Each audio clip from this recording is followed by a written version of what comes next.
That's called a tort case. That's a tort. That's what happened up there. So, I remember the Secretary General, I'm the lead agent in the case. I have a legal team, I'm the lead agent. And I contact the court, they're 11 hours ahead. Okay?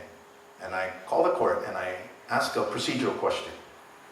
And then they say, oh, Mr. Sai, can you stay on the line? The Secretary General would like to speak to you. I said, okay. He's a Dutch national.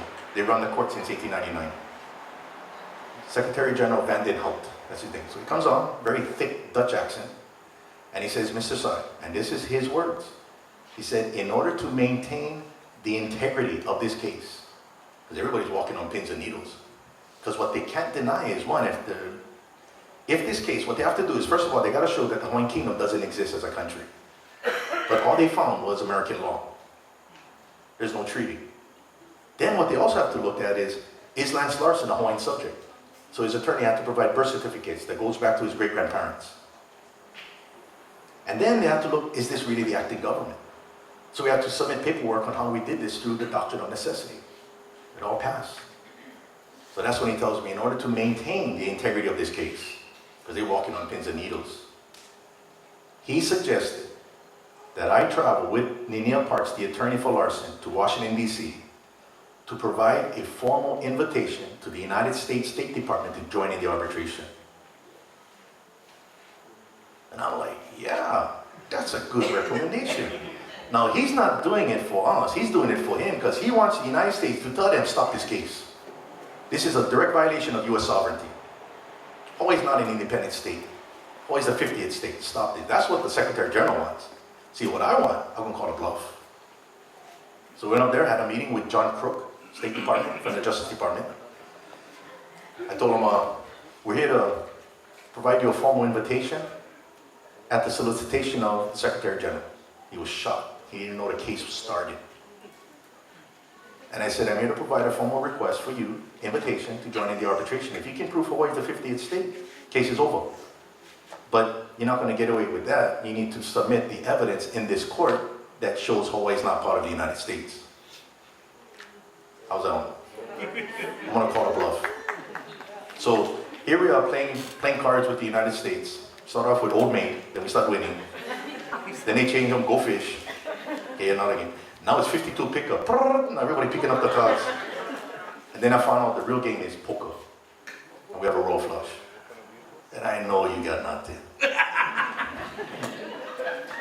Because I now know the game. Show me your cards. So I told him after our meeting, this conversation is going to be reduced to writing and submitted with the registry of the court to show that you folks have been formally invited by both Larson and the acting government. So I get a call 2 weeks later from the Secretary General, and they say that the United States Embassy in The Hague notified the court that they have no intention of stopping the case. Ooh, no more treaty. But they asked permission from the acting government and Lance Larson's attorney if they could have access to all pleadings and transcripts. Absolutely. Now, what does that mean when you're asking the acting government permission to have access to the records? That's called diplomatic recognition. Because we could have kept it private. Open it up. Open up all the windows. Place is all hot in here. Bro, stink. Now, turn on the lights. Let's see everything. Nobody hiding anything. So, here we go to the court. We're going to have hearings. Oral hearings. So now, oral hearings. Remember the guy James Crawford, the international law expert on state sovereignty? He's going to be the president of the tribunal. That's him right there. He's from Cambridge University. He's also a member of the International Law Commission back then, yeah, who dealt with enforcement of international law for violation against states' rights. That's it. He's the man. And he was selected by the two arbitrators we selected. So the acting government selected Christopher Greenwood, who is he's an expert on law of occupation. Since 2009, he is now judge on the International Court of Justice under that steeple right here. Kind of shows who these guys are. This guy, Gavin Griffith, was a former Solicitor General of Australia. Linnea Parks, on behalf of Larson, selected him. Both of them nominated James Crawford. You know, because they're kind of insulating themselves because, hey, this is a heavy case. You don't want to look like you're against the United States. You're just following the law, procedures. So we're getting some very heavy hitters in this. So they step in. So we're going to have a case. The oral hearing is going to set in December for 3 days. We don't have to say nothing, right, with the defendants. Lance Larson's attorney got to prove everything. And he can't do it because the U.S. is not involved. So we're not going to be held liable. So they're going to have the hearings to see whether or not Lance Larson can proceed without the United States. And then what we told Linnea Parks in The Hague, went up to her and said, you know, Linnea, we're going to help you sue us. We're going to make a political decision. We're going to help you sue us because we're going to present to the whole world Hawaii's history. We're going to go on this forum. Yeah? We're going to make a record of it. We're not going to let you try to speak to the history of the Hawaiian Kingdom and its laws. We're going to do that. So we're going to help you sue us, where you don't need to have the United States. But what I needed from this court was, up to this point, everything is implied, yeah? The kingdom exists, because we're in there. The acting government exists, because they're letting us in. Lance Larson, Hawaiian subject, exists, because he's arguing. It's all implied. What I need is something explicit. The Hawaiian Kingdom exists as an independent state. I need that. That's verification. Remember phase 1? I need verification. I want to take advantage of this opportunity. So what you're going to see is a 5-minute clip. You're going to see me presenting Hawaii's history. Yeah? And then you're also going to see me engaging with the arbitrator, James Crawford. And he's going to say, thus, the issue is in rem. In rem is Latin, where it means it affects everything, as opposed to in personam, which is only in the person, the individual. And he's saying the kingdom exists, its existence is in rem. It doesn't exist in personam, it doesn't exist in the opinion of Mr. Larson, it exists. And that's where you're going to see me come in. And then when you're going to see me, I didn't know what I was doing then, I just knew I was trying to get something. You're going to see me shifting. Instead of looking into the issue with Larson, you're going to see me, what we need from this tribunal, what was Hawaii before the occupation? What was the legality of the Hawaiian Kingdom? Not knowing what I'm going to get, but I got to get some kind of verification. So you're going to see me doing that. Okay? So you guys ready? Yeah. The dominion of the Hawaiian Kingdom.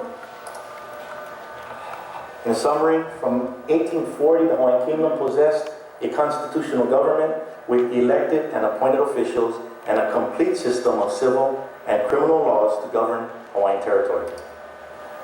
On April 8, 1842, King Kamehameha III and Privy Council commissions 3 envoys to secure international recognition of Hawaiian independence.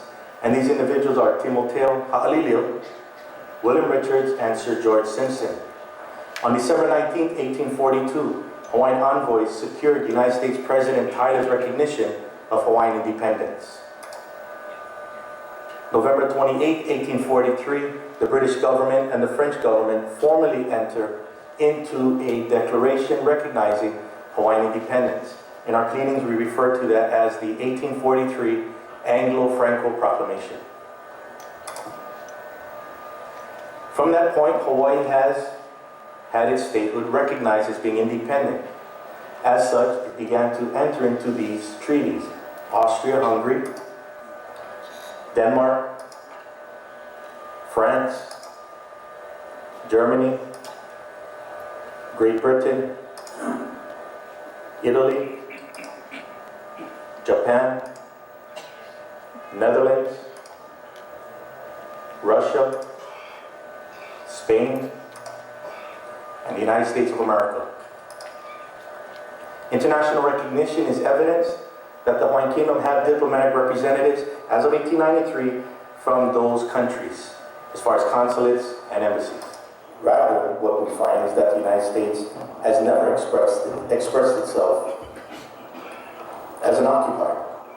Who would? They will never admit to occupation. But yet, to admit to occupation is, in a sense, to admit to the continued existence of the Hawaiian Kingdom as an independent state, which is really the crux of the matter, which is actually what is holding up, you might say, this issue to be resolved, thus the legal order, thus the reestablishment of the government, thus the relationship between its nationals. I mean, to be slightly unkind, but thus the issue in rem. The point is that if the Hawaiian kingdom continues to exist, its existence is in rem. It's not in persona. The Hawaiian existence, the Hawaiian kingdom doesn't exist solely in the opinion of Mr. Larson. Right. But that existence should not be dependent upon an occupier, because you basically put the occupier on an equal footing with the Hawaiian kingdom in its own territory. So really what needs to be addressed is what came before the occupation, whether the statehood or whether the legality or illegality of the Hawaiian kingdom, not the illegality or legality of the United States as an occupier. Should the tribunal find it has jurisdiction, we are prepared to submit and offer a proof. We felt that this tribunal would offer some clarity so that for the first time we have a third party to present these type of merits that can be scrutinized by international law, rather than taking it before a United States tribunal, which could not rule on it to the detriment of itself. So in that sense, there is really no other way to address this issue. And the opportunity did arise because it was Mr. Larson who was adhering to Hawaiian Kingdom law. And if the United States was adhering to occupation, not whether they're illegal or illegal, but if they were adhering to the laws of occupation, we wouldn't be here right now. So it kind of shows you where you can go with this information, yeah? When I came home, my wife said, shave the beard. I'm trying to look distinguished. Oh. Yeah, so my wife said, shave the beard. Okay. But that engagement that you have, that you got to know how the game is played. You just can't wing it, yeah? And what came out of those proceedings was when we walked out on the last day of the hearing, two of the arbitrators came down and we met. We're coming out, they're coming down from the arbitrator's room.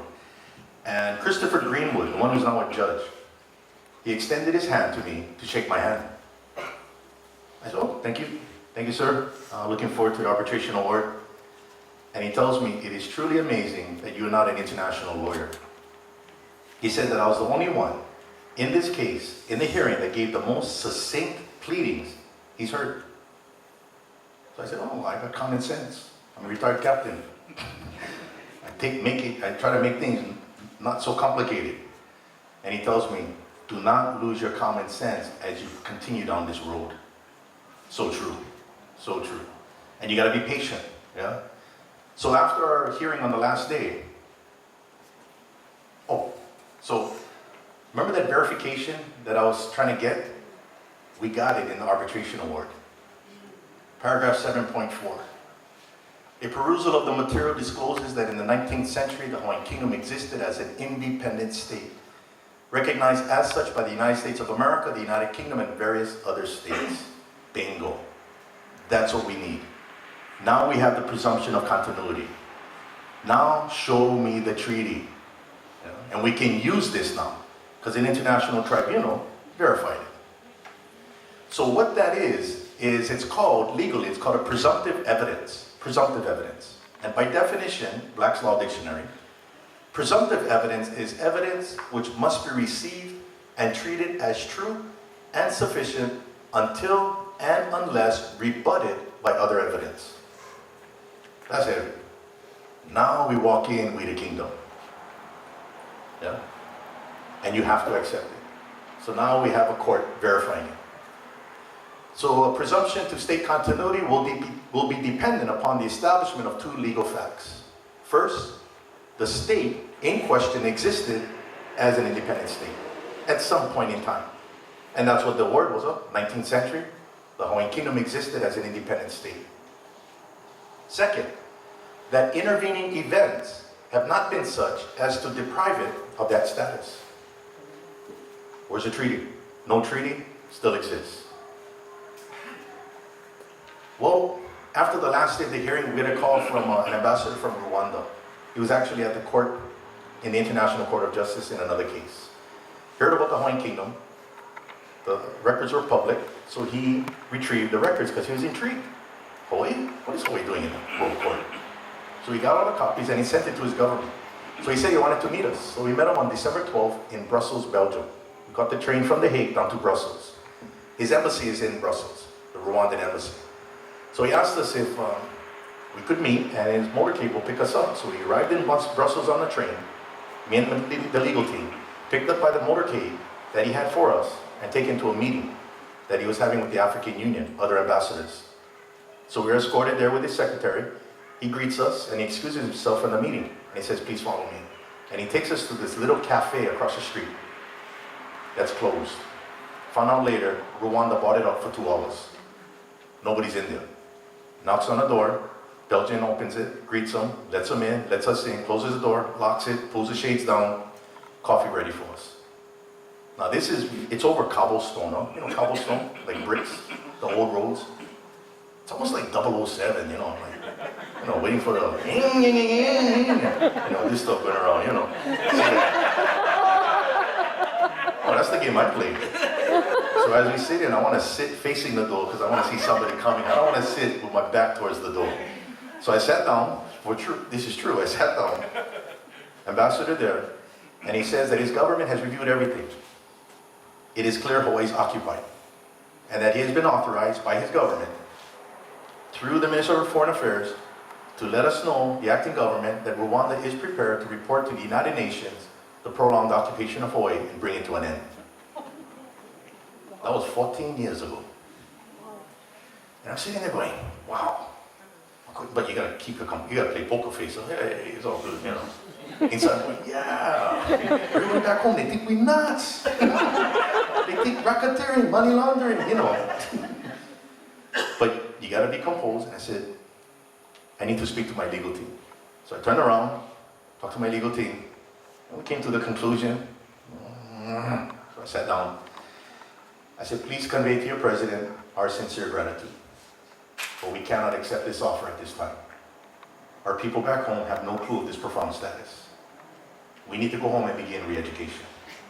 And we cannot allow Rwanda holding up Hawaii and be attacked by the United States because of Pacific Command, political retaliation. It's occupation. It's not about Native Hawaiians. Yeah. So we say we have to go home and our job is cut off from us. And he thanked us. I said, no, thank you. I might call you later. Oh, we gotta go home and deal with this indoctrination. All the salmon going the other way. How do we get the salmon going the right way? So that very next month, December of 2001, it was decided that I would go into the University of Hawaii, because I already had the bachelor's degree from 1980s, to enter the political science department, get my master's degree specializing in international relations. And I'm going to go toe-to-toe with every professor there in a very respectful way to say you're wrong. Because I know what you're teaching. Been there, done that. And I was not well liked, especially by the Hawaiian professors, because they love to blame the haole for everything. And they look like they bought haole like me. So I had an agenda, but you still got to be professional, You got to be cordial. So I wasn't arrogant, I wasn't disrespectful. I was raised that way. But I'm going to be upfront. I'm going to do papers. I'm going to write law journal articles. So I ended up graduating in 2004 with my master's degree in international relations, specializing, taught classes, write law articles. When you write a law article, you're basically having the editorial board at the law school refute it. They can't refute it, they publish it. So that's San Francisco School of Law. I wrote one, University of Hawaii. And then I graduated in 2008 with my PhD. And I intentionally selected professors to sit on my committee who could not agree with me that Hawaii is occupied. Because I want them to find holes in it. It's called rigor, analytical rigor, research. I want to use that. See, I'm used to getting critiqued. I don't get pissed off. I'm used to that. Show me. So I picked two deans of law schools on my committee. One from the University of Hawaii Law School, the other one from the University of London. He teleconferenced in. Then I also had three political science professors. Law and judicial behavior, public law, and sovereignty. 5 hours. one Hawaiian, one native, Kana'iolowalu, Hawaiian studies. All my friends at UA thought it was nuts. Bro, you're not going to pass. Bro, this is what the university is about. Use the system to develop this, because once I get out, I want to use them. Like I'm using them. And they could not refute the evidence. See, whenever you present your dissertation, you don't argue it. You defend it. That's different. You defend it because they're throwing pot shots. They're trying to break it. That's the way it's supposed to work. If they can't break it, you get your PhD. I got my PhD. So now I'm the expert in this area. Yeah? So I sit on doctoral committees myself. And I throw stuff at the candidates.